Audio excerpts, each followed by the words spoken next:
हाय दोस्तों, ये lecture number 11 है और आज हम जानेंगे heat conduction through a composite wall. पिछली वाली वीडियो में हमने heat conduction through a plane wall इसके बारे में जाना था और आज हम कंपोजिट वॉल के बारे में जानेंगे। तो हमारा जो टेलीग्राम ग्रुप है उसका नाम है कूल टेक्निक्स। तो आप अगर नोट्स डाउनलोड करना चाहते हो तो आप हमारे टेलीग्राम ग्रुप को ज़रूर ज्वाइन करो। तो चलिए शुरू करते हैं डेरिवेशन। देखिए, सबसे पहले हम क्या कर लेते हैं, अजम्पशंस मान लेते हैं कि जैसे कि consider a composite wall which consist 3 slabs.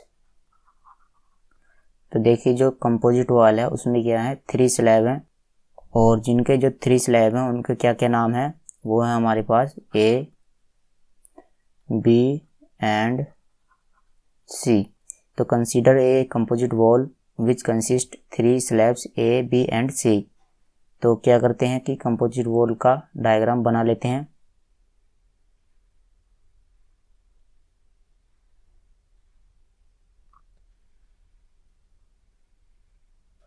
तो ये कंपोजिट वॉल है और ये स्लैब ए है, ये स्लैब बी है और ये वाली स्लैब सी है।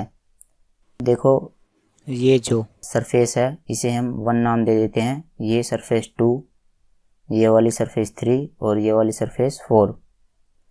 हम मान लेते हैं कि जो स्लैब ए है इसकी थिकनेस है वो कैपिटल एल ए और स्लैब जो बी है उसकी थिकनेस है कैपिटल एल बी और इसी तरह से स्लैब सी है उसकी थिकनेस है एल सी। और जो स्लैब ए है उसकी थर्मल कंडक्टिविटी कितनी है, के ए और इसकी के बी और इस तीसरे वाले की के सी। देखिए, जो स्लैब 1 है उसके जो लेफ्ट फेस का जो टेम्परेचर है वो मान लेते हैं T1 और जो ये इंटरफेस है ए और बी के बीच में इसका टेम्परेचर मान लेते हैं हम T2 और जो इंटरफेस है बी और सी के बीच में इसका टेम्परेचर मान लेते हैं हम T3 और जो ये सरफेस 4 है इसका हम टेम्परेचर मान लेते हैं T4। तो पिछली वाले वीडियो में हमने ये जान लिया था कि जो टेम्परेचर प्रोफाइल होती है प्लेन वॉल के लिए वो क्या होती है, लीनियर होती है। तो हम एक लीनियर प्रोफाइल बना देते हैं इस तरह से। तो इसमें हीट इस तरह से फ्लो होती है और ये वाले सरफेस से बाहर चली जाती है। अगर ये स्लैब ए है इसका थर्मल रेजिस्टेंस कितना है, RTH A और इसका RTH B और इसका RTH C है। तो एक डायग्राम और बना लेते हैं हम थर्मल रेजिस्टेंस के लिए। तो जो स्लैब ए है इसका जो थर्मल रेजिस्टेंस है वो कितना है, RTH A और इस दूसरी वाली स्लैब का जो थर्मल रेजिस्टेंस है वो कितना है, RTH B और तीसरी वाले का RTH C। अब ये जो लेफ्ट फेस है इसका टेम्परेचर कितना है, T1 और जो राइट फेस है इसका टेम्परेचर कितना है, T4 ये वाला, और इसमें हीट फ्लो हो रही है कैपिटल Q। तो इस तरह से ये हमने 2 डायग्राम बना लिए। अब इसमें जो भी हमने यहाँ पर लिखा है वो लिख देते हैं कि LA, LB और LC क्या है, ये स्लैब्स की थिकनेस है। तो हम लिख लेते हैं लेट LA, LB, LC ये क्या है, हमारी thickness of slabs A, B and C respectively. इसी तरह से KA, KB और KC क्या है, यहाँ पर KA, KB और KC ये भी क्या है, तुम्हारी thermal conductivity of slab A, B and C तो यहाँ पर लिख लेते हैं कि thermal conductivities of slabs A, B and C respectively. ये टेम्परेचर और लिख लेते हैं। ये टेम्परेचर T1 और T4 क्या है, ये आपके सरफेस टेम्परेचर है, सरफेस 1 का और सरफेस 4 का। और जो टेम्परेचर T2 है और T3 ये आपके इंटरफेस टेम्परेचर हैं। तो लिख लेते हैं यहाँ पर T1, T4 ये क्या है आपके सरफेस टेम्परेचर। तो temperature at surface 1 and 4 respectively. और इसी तरह से T2 और T3 ये क्या है, temperature at interface 2 and 3 respectively. तो इस तरह से ये हमने मान लिया। तो देखिए जो वॉल है इसमें जो हीट फ्लो हो रही है इसकी रेट क्या रहेगी, सभी स्लैब्स के लिए सेम रहेगी। तो हम यहाँ पर लिख लेते हैं since the rate of heat transfer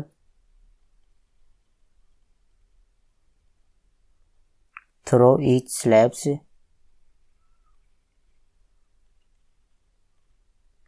is same. जो रेट ऑफ हीट ट्रांसफर है या हीट फ्लक्स है वो सभी स्लैब्स के लिए क्या है, सेम है। तो हम लिख लेते हैं कि Q इक्वल टू पहली वाली स्लैब के लिए हीट फ्लक्स क्या रहेगा, KA T1 minus T2 upon LA, इसकी थिकनेस कितनी है LA। इसी तरह से स्लैब B के लिए हीट फ्लक्स क्या रहेगा, KA T2 minus T3 upon LB। और इसी तरह से स्लैब C के लिए हीट फ्लक्स क्या रहेगा, KA T3 minus T4 upon LC। तो ये आपस में क्या रहेंगे, बराबर रहेंगे। तो हम लिख लेते हैं, तो KA ये A की थर्मल कंडक्टिविटी है into T1 minus T2 upon इसकी थिकनेस कितनी है A की, LA। और इसी तरह से हम लिखते हैं B के लिए, तो KB into A into T2 minus T3 upon LB। और इसी तरह से KC into A into T3 minus T4 upon LC। जो इन तीनों स्लैब का क्रॉस सेक्शनल एरिया है वो तीनों का इक्वल है और वो कितना है, कैपिटल A। अब देखिए रीअरेंजिंग द अबव एक्सप्रेशंस। तो इन्हें रीअरेंज कर लेते हैं तीनों को। तो सबसे पहले इन दोनों को देखिए, हम यहाँ से T1 माइनस T2 की वैल्यू कैलकुलेट करेंगे। तो यहाँ से T1 माइनस T2 की वैल्यू कितनी आ जाएगी, इसमें मल्टीप्लाई होगी तो कितना आ जाएगा, ये Q इंटू LA अपॉन ये दोनों डिवाइड में आ जाएंगे तो कितना आ जाएगा, KA इंटू A। इसी तरह से हम फर्स्ट वाले की और इस थर्ड वाले की कंपेयर करेंगे। तो T2 माइनस T3 की वैल्यू कितनी आ जाएगी, उसे हम लिख लेते हैं, तो T2 माइनस T3। तो इसी तरह से Q into LB upon KB into A। और इसी तरह से फर्स्ट और फोर्थ की कंपेयर करते हैं तो कितना आ जाएगा, T3 minus T4 equal to T3 minus T4 equal to Q into LC upon KC into A। तो अब क्या करेंगे, इन तीनों इक्वेशनों को आपस में जोड़ देंगे। तो हम मान लेते हैं कि ये इक्वेशन 1 है, ये इक्वेशन सेकंड है और ये इक्वेशन थर्ड है। तो इन्हें हम तीनों को आपस में ऐड कर देंगे। तो adding first, second and third. तो देखिए जब हम इन्हें ऐड करेंगे तो ये T2 यहाँ पर माइनस का है और ये T2 प्लस का है, तो क्या हो जाएगा, T2 से ये T2 कट जाएगा और इसी तरह से T3 से ये T3 कट जाएगा। तो लेफ्ट साइड में क्या बचेगा, T1 माइनस T4। तो इसे लिख लेते हैं। तो यहाँ पर कितना आएगा, T1 माइनस T4। और राइट साइड में देखिए जब हम इन तीनों को ऐड करेंगे तो यहाँ से Q कॉमन आ जाएगा, तो हम Q कॉमन ले लेते हैं और यहाँ पर क्या बचा, LA upon KA into A।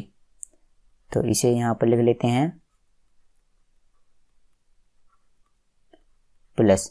Second वाले में से देखिए क्या बचा, LB upon KB into A। तो LB upon KB into A। इसी तरह से थर्ड वाले में से क्या बचा, LC upon KC into A।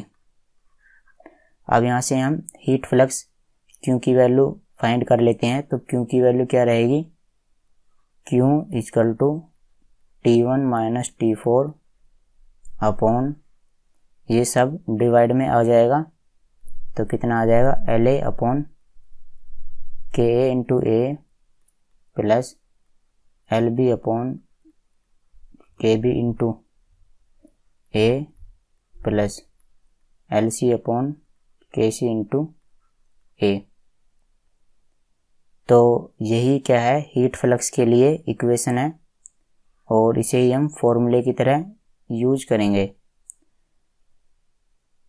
तो हमें पता है क्योंकि as we know that LA upon KA ये किसके इक्वल होता है, यही थर्मल रेजिस्टेंस होता है। तो हम कह सकते हैं कि जो Q है,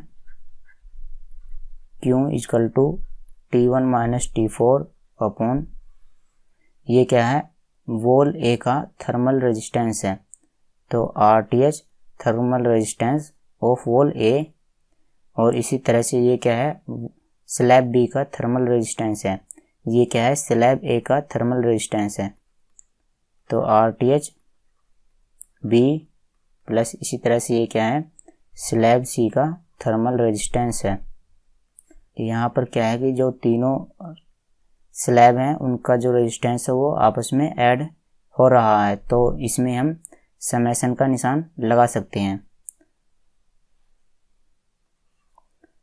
या हम क्या लिख सकते हैं इसी को शॉर्ट में, तो T1 minus T4 upon summation RTH, यानी जितनी भी आपके पास स्लैब होंगी उनका थर्मल रेजिस्टेंस हम ऐड कर देंगे। और ऊपर की तरफ हम क्या लिखेंगे, जो लेफ्ट फेस का टेम्परेचर है और इधर की तरफ राइट फेस का टेम्परेचर। तो इस तरह से ये हीट फ्लक्स की वैल्यू है कंपोजिट वॉल के लिए। तो आज की वीडियो में इतना ही।